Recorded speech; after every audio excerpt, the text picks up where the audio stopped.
मी संजीवनी Kadam Malvani food या YouTube channel मध्ये तुमचं स्वागत असा।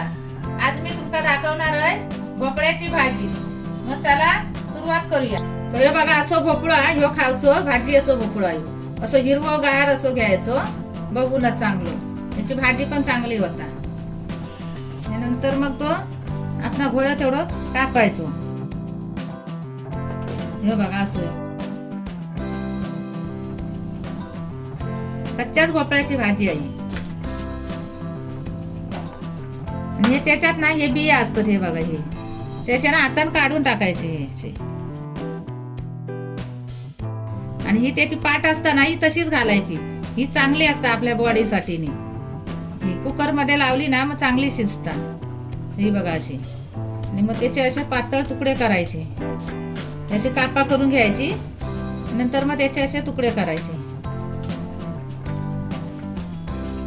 आणि थोडे असे पाण्यात टाकायचे तुकडे करून झाले।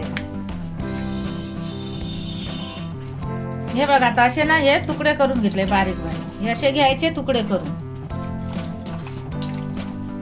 आणि हे आता भाजी एक लागणार आहे। बघा साहित्य हे एक कांदो सुवाला खोबरा लसणीचे 2 पाकळे घेतले ठेचून आल्या लसणीची पेस्ट कोथिंबीर कढीपत्ता आणि बिया काढलेला हे टोमॅटो बिया काढूनच घ्यायचे नेहमी टमाटे फोडणे घालताना ते शिजत नाही एवढे कडक राहतं ते चांगले नसतात। आता पहिलं आणा याच्यात कांदो टाकायचो कांद्या ना ओलं असताना तो थोडासा त्याचा पाणी कमी करून घ्यायचा कांद्याचा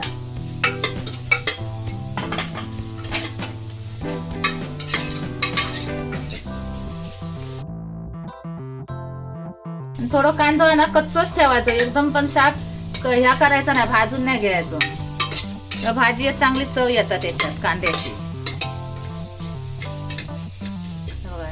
हे थोडं भाजून घेतलं ना कांदो मग त्याच्यात टमाटो टाकायचं परत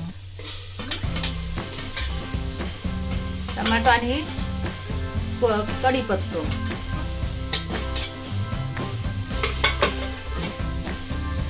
आणि ही ठेचलेली लसूण सगळा भाजून घ्यायचा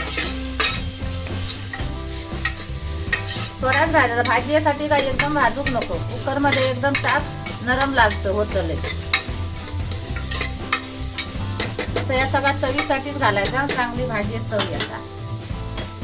आता भाजी ना ओलीच असताना म्हणून तेल थोडाच टाकायचं आहे बघा मी एकच चमचा टाकतो बघा आम्ही तेल जास्त खात नाही त्या शेंगदाणा तेल वापरतो आम्ही चांगला परतून घ्यायचा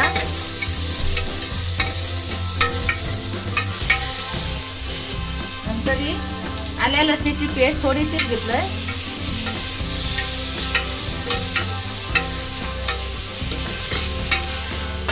त्याच्यात आता लाल मसाला जरा ते गोड असता ना भोपळं म्हणून थोडं मसाला थोडस जास्त टाकायचं।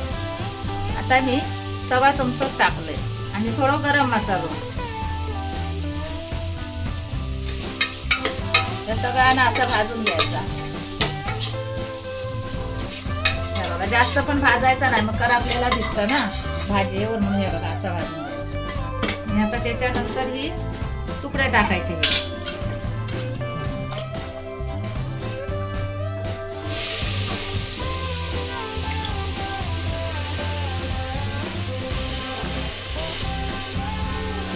मग परतून घ्यायचे मसाला लागा पाहिजे असे लाल दिसा होईल एकदम भाजी घरचोच मसाला आहे तरी बघा कशी लाल दिसा जरा असं घातले तरी कशी लाल दिसा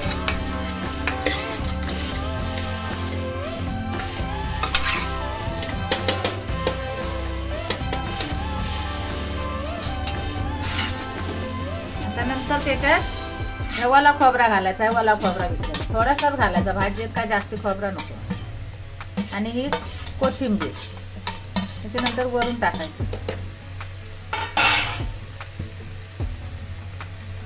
आणि हे थोडा अर्धा चमच मीठ चवीपुरता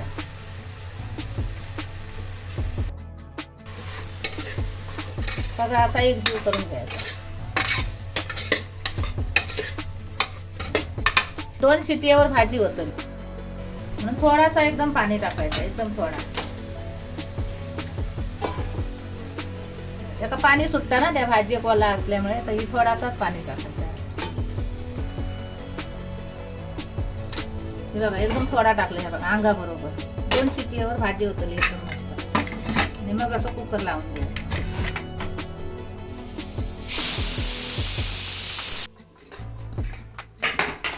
ही बघा आता भोपळ्याची भाजी कशी झाली ती.